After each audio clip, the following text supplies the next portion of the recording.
Orlando Fleming stands among the foremost bassists in contemporary jazz, renowned for his virtuosic technique, boundless creativity, and commanding rhythmic presence. A former professional cricketer turned jazz luminary, Orlando's journey from the UK to New York City propelled him into collaborations with legends like Jimmy Cobb and Branford Marsalis.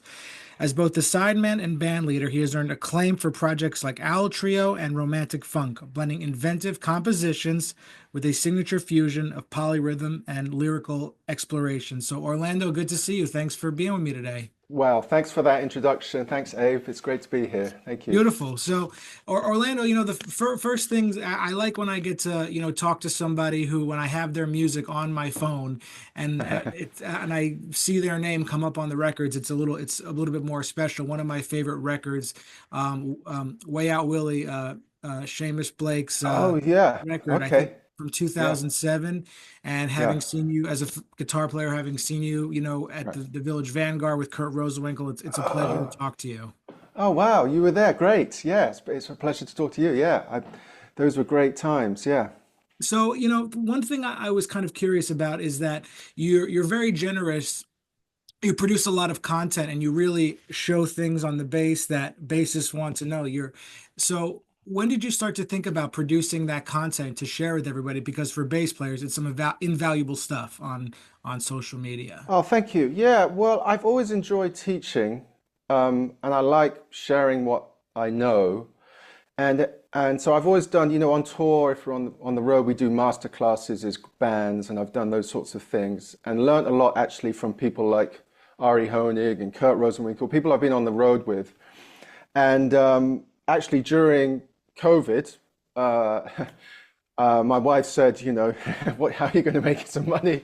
So I started doing these online group bass lessons and just selling them very cheaply. They were like $10 or something, and then people showed up and I started enjoying them. And then that turned into like this sort of subscription thing, which I have now called In the Shed with Orlando Fleming, which is like my Patreon. It's actually just moving to Patreon in 2025 in a month or so. But yeah, so that's how it started, yeah, I just like teaching, I just like. Absolutely, no, absolutely, and there's some great stuff on there, and $10 is a very reasonable price for someone to afford, especially jazz musicians. We're all trying to make a living.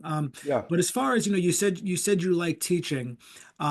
What's something unconventional? Sorry, yeah. unconventional. A piece of advice you might share with them if they want to go into this business playing the bass. Oof, this is it's a big question. Well, my thing generally has been fundamentals about getting on the double bass especially, is such a difficult instrument to get a sound on. And so I kind of drill my students about the fundamentals, like one note equals 20 on the guitar, just one note. You've got to get that one note just singing. And otherwise, if you don't get that strong sound, the bass just gets lost in the mix with the drums and so that's what I sort of drill home to my students is basically fundamentals and just spend some time learning, getting a great sound on the instrument. Also, from my background in the UK, I came at jazz from more of a classical point of view.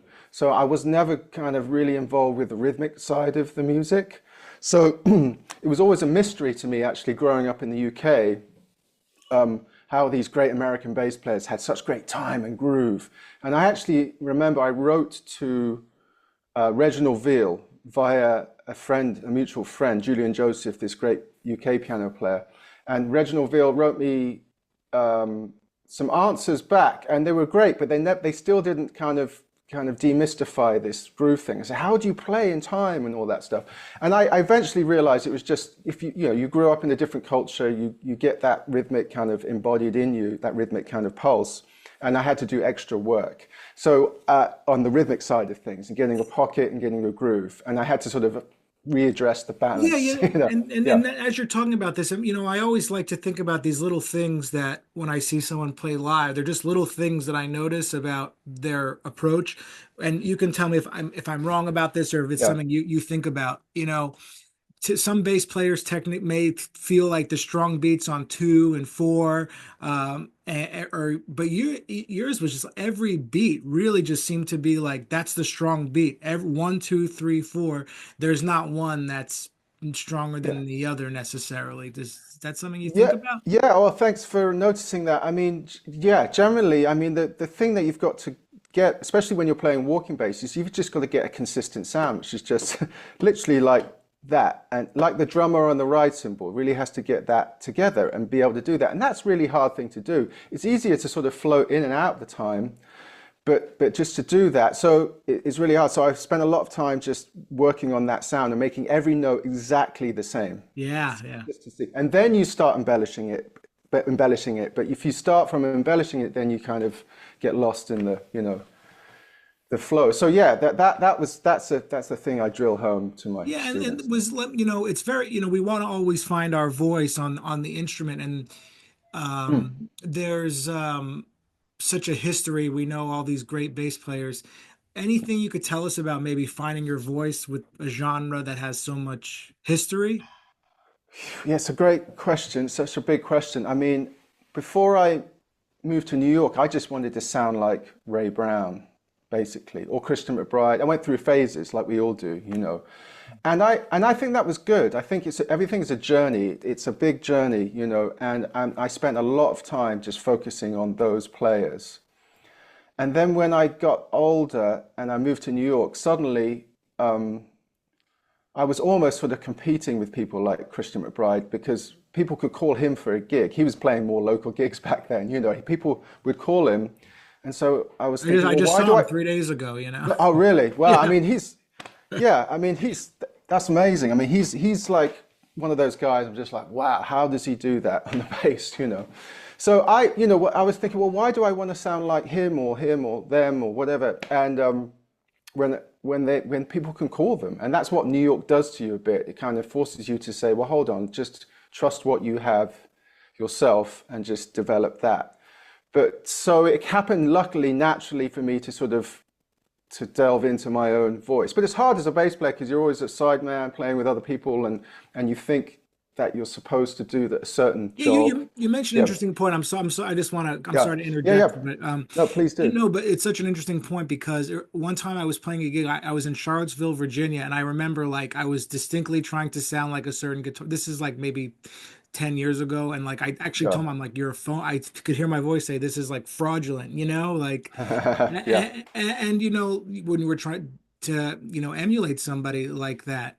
And but did you ever have anything like that, like something saying I need to stop doing this, like, or trying to, Yeah. or Yeah, is well, it? for me, it happened a lot with blues licks, and you sort of, I've got to learn these blues licks because that's what Ray Brown played. I felt sort of disingenuous doing it, and I think it's more to do with licks too, and how much you're really improvising and how much you're just regurgitating. So that I stopped myself from playing those licks that kind of sound like I just contrived a sentence. And if I'm playing blues licks now, I try and I try and improvise around the notes rather than just play a lick that falls under the fingers. So Sure, sure. that's the sort of thing, really. I think when you really in that improvisational space, you get rid of all that a lot of that imposter syndrome thing. Yeah, absolutely, absolutely. And I apologize for this, but as I have to ask you about working with Kurt Oh yeah, Rosenwinkel. of course. Yeah, yeah. Just as someone who made, I heard his music when I was like a teenager, and I was like, whoa. So Yeah. can you talk about a little bit that, like getting the phone call to go on tour and the Yeah. experience at all? Oh, of course. Yeah, that was a great time. I worked with Kurt for probably, I don't know, maybe 3 or 4 years. I was playing and touring with him. And it came off the back of me playing with Lage Lund because he liked the guitarist Lage Lund, and so he heard me through Lage's music. And I can't remember the first few gigs, but the thing I remember about Kurt is that his tunes are just so beautiful, the melodies are just so strong. The music, he's got melodies. And a lot of those tunes actually, they were more simple than I actually thought they were. They were just these beautiful pieces. So that's one of the main things that, makes him stand out from the rest is his compositions are just beautiful and his sense of melody. Another Absolutely. thing was his, I mean, he would spend a lot of, he's got a, obviously he's got amazing lines and he would spend, no, another thing that sort of struck me that was slightly different than other guitarists was that he plays a lot of, more rhythm guitar in terms of like Brazilian grooves and stuff like that. And he can really lay something down like that, which I didn't get so much from maybe some of the younger Kurt clones or whatever, I and like I how you felt say that like word. that. You say clones. So yeah, well, I mean, it's totally understandable, Yeah, absolutely. No, it's I Yeah. get it. So that sort of grounded his pocket in the sense I felt like he could just, sit in the pocket a lot more, and that was amazing. As far as I know, yeah, playing at the Vanguard was probably I think a couple of times I played at the Vanguard with him. That was, obviously great. I think when I saw you with him, it was Yeah, with Aaron Parks and Alan Mednard. I might be wrong, but yeah, I think that was yeah. it. I mean, the gigs with Aaron Parks on piano were amazing. I mean, those two together were just perfect. And I just actually there's some videos on YouTube. I think there's a concert. The sound is pretty bad, but there's a couple of concerts up there, and Aaron and Kurt just sound amazing together. I think we do Polish song. Check it out because I don't think he's recorded that since the first version on his early album, which was just him singing it, I think. Yeah, no, But he just plays it. And it's Aaron just takes the amazing solo, and I'm just playing roots. It's fine. I'm just like, oh, well, I don't need to do anything else. It's just like every sounds every amazing. every jazz musician, at least the people, a lot of people that I speak to, and they say it's a dream to play at the Village Vanguard. Oh, yeah, When exactly. was that the first time you had played the Vanguard, or was it you had played there No, prior? I played there before with David Sanchez, Okay. and with the quartet with Lage Lund and Henry Cole, and that was my first week. I have played there with Jeff Tain Watts before too. So that probably that time was my sort of that was like wow playing with the Vanguard with Jeff Tain Watts. I think it was Dave Kokoski and Marcus Strickland, I and remember that seeing was that on the amazing. website. I for some reason I couldn't make it, but I would have definitely wanted to go, so. Well, that was amazing. Playing with Jeff Tain Watts is so amazing. The specific thing I remember about those gigs was that he just wants to play. So each set was pushing nearly 2 hours long, and every tune there's a lot of kind of intense tunes with bass lines. So I was sort of eating slices of pizza and nuts in the break just to get stamina going. But it was super fun playing with Tain. Yeah, Yeah, well, I mean, to step on such a legendary stage where, all these records have been recorded yeah, and, you feel the room has a smell to it and stuff. yeah, yeah. Do you tell yourself anything before you go on stage? Like, or maybe have like a mantra, or do you need to practice a certain amount? Like, what's going to make you feel the most comfortable before hitting the bandstand? Oh, this is I think I'm generally quite relaxed.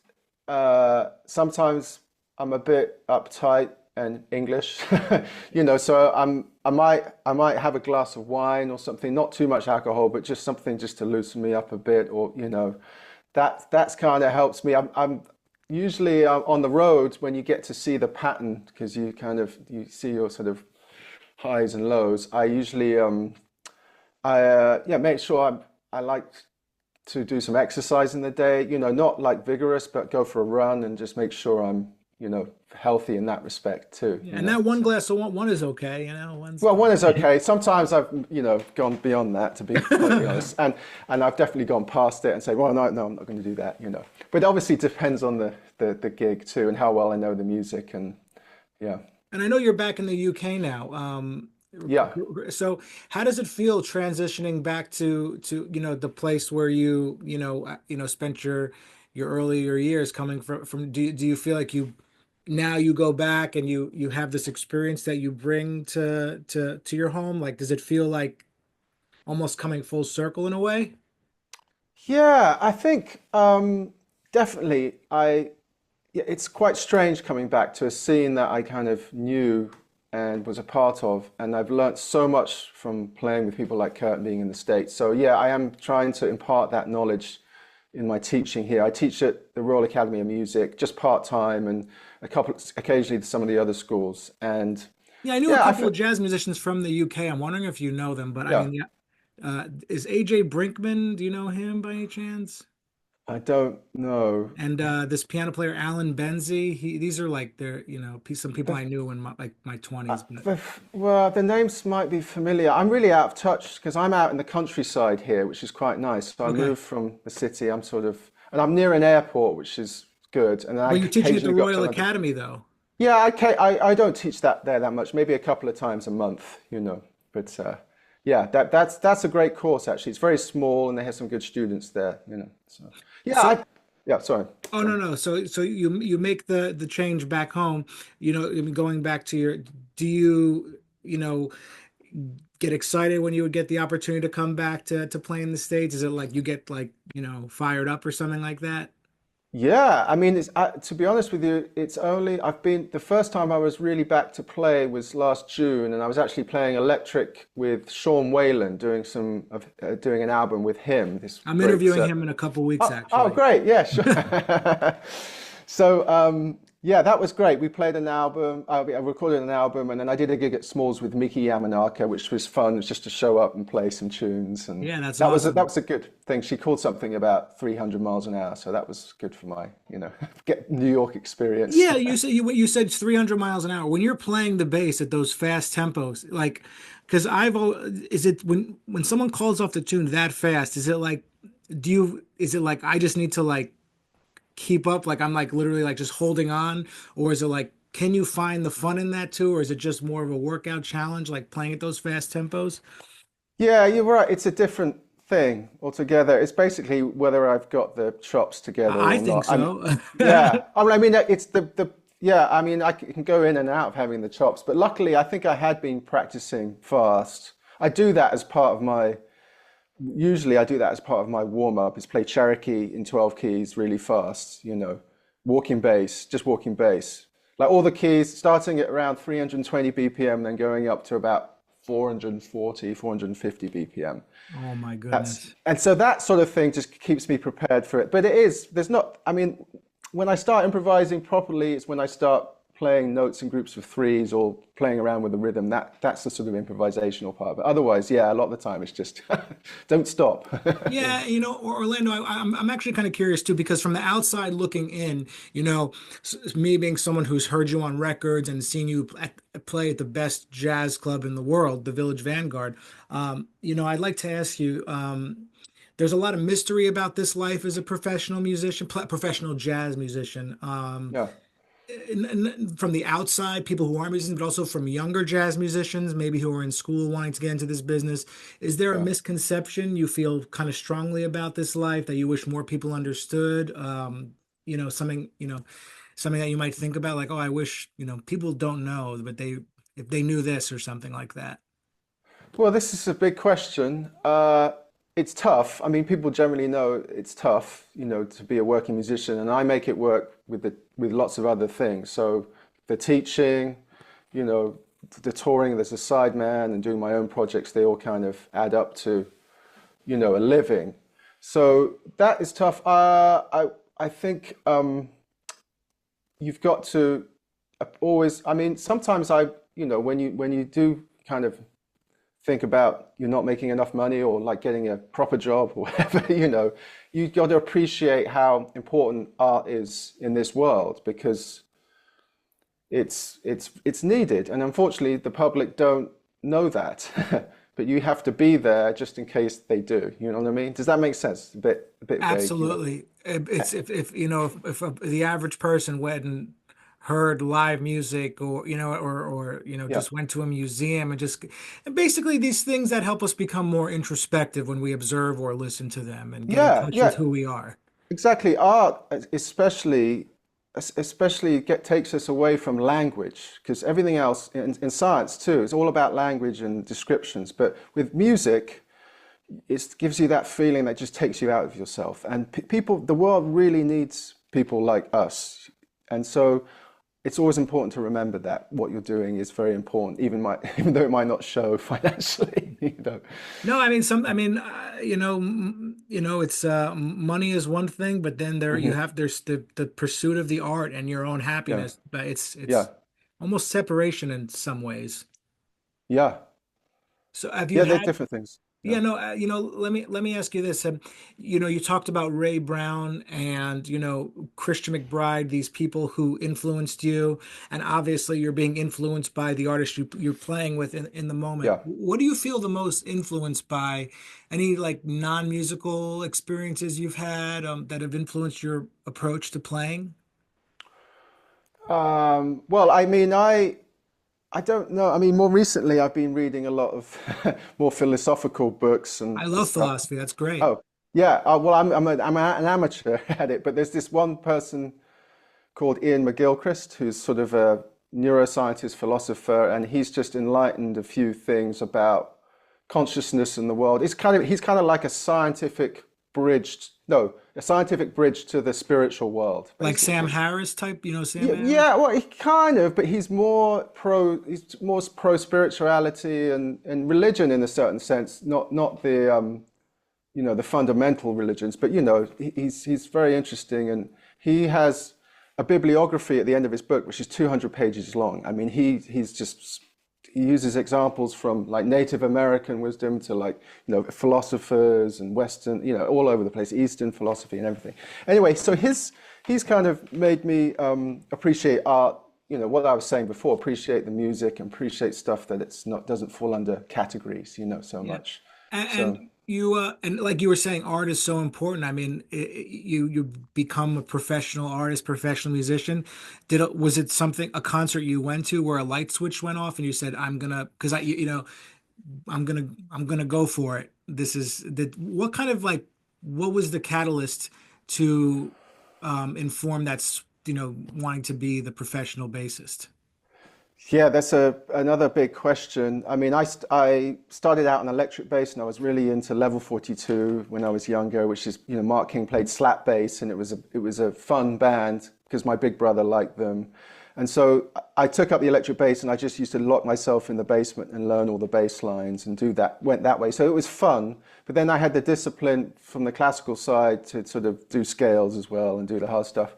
So when I got into the Royal Academy, because I gave up cricket, I played a season in the second team with this team Somerset, which is a professional club. They offered me a new contract, but I'd gotten into the Royal Academy of Music. So I turned down the contract, and then this is when I was about 18, I went to study, and that's when I knew I really wanted to do it. I put cricket aside and I just did that. And then various experiences along the way, like with Branford. I played with Branford Marsalis when I was very young, at 23, just by chance, because I played on an album with Jeff Tain Watts with a British piano player, and they needed a bass player desperately in Europe. So I played with Branford and I messed up the gig.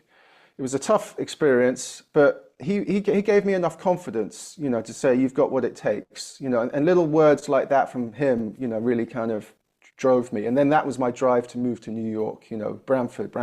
And Wow. so that, So when you yeah. would maybe you had, would you say you maybe a little bit of doubt, but you always went back to what he had told you? Yeah, I think it's maybe subconsciously those things were driving me. Yeah. I mean, it's a really big question. My dad asked me sometimes, what drives you? And you're like, well, other than just, surviving and, what motivates you? But a few people had said some nice things, and that just kind of kept me afloat. Yeah, absolutely. And this is, it's such a pleasure to talk to you. And you've done so many things that I admire. And I was also kind of curious, in your journey thus far, what would you say you're most grateful for in your career?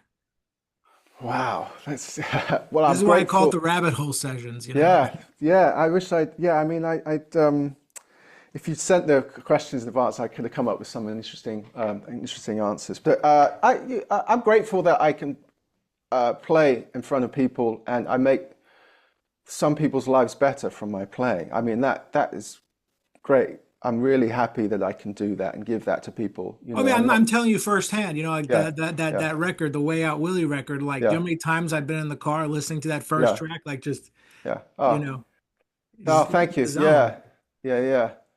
Thanks. Yeah, I mean, I'm very happy to be able to do that and actually scrape a living, do it, and have a supportive wife as well who lets me, pursue my dreams and Oh stuff. yeah, I mean, and family is so important. I mean, I know a lot of Mm. jazz musicians end up divorced, and it's to be in a supportive Yeah. relationship certainly sounds like it's been vital.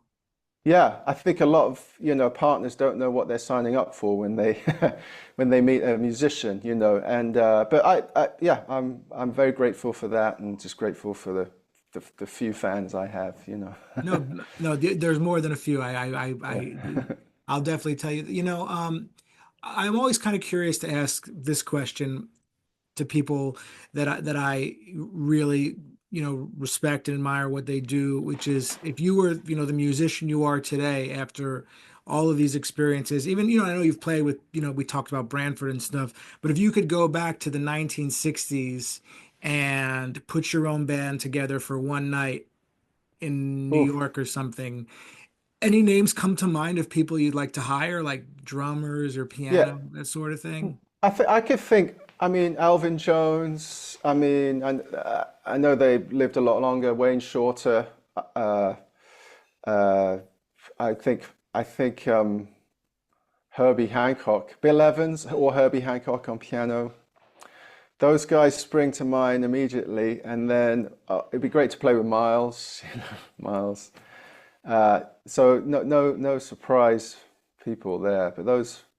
I think the 50s and 60s were just such great decades. And I try and teach that to my students. And, there are new musicians and there are new scenes and everything, but that period was so special and a kind of a culmination of so many factors of people's lives, good and bad, just coming together. And then you find these Herbie Hancock and Wayne Shorter growing out of it. And it's one of those decades that needs to be taught in schools and everything and forever, Yeah, especially the it's 50s almost, and it's 60s. Yeah, like yeah, it's almost a new time because now with yeah. technology and 15-second clips on TikTok is Well, that's, almost the exact yeah, opposite of watching John Coltrane play for 25 minutes in a yeah. club. And like Well, it's hopefully yeah, things like these things tend to repeat themselves. So hopefully we're going back to that in a sense in some ways.